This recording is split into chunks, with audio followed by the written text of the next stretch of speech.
Bakit kailangan mong ipagdasal ang bago ng narcissistic ex mo?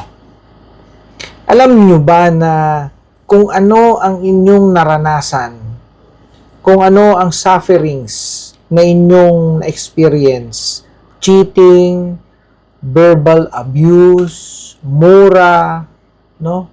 Yung mga harsh words, minamaliit ka, no? Devaluation ang tawag dyan, sinasabotage ang iyong growth and development. What I'm trying to tell you, yung career ninyo, sinasabotahe, yung business nyo, sinasabotahe ng sarili ninyong partner. Ito na nga, narcissistic, no?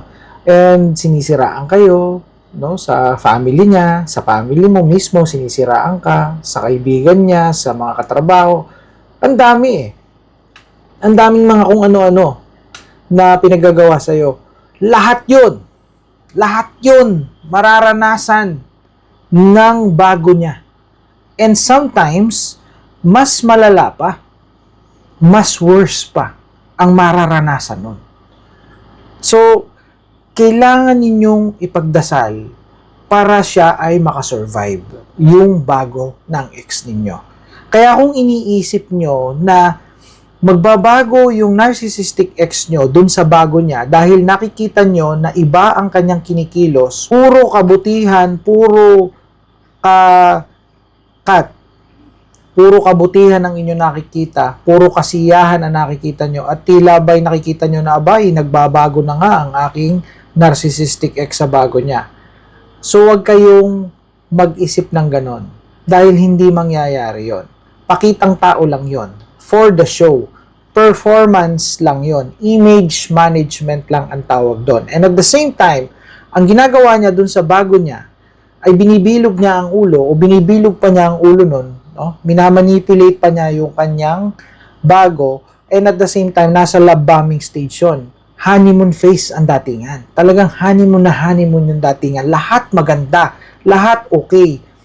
Parang ang datingan nito'y fairy tale ang eksena. Kaya huwag kayong maiinggit. Huwag nyong mamaliitin yung sarili nyo.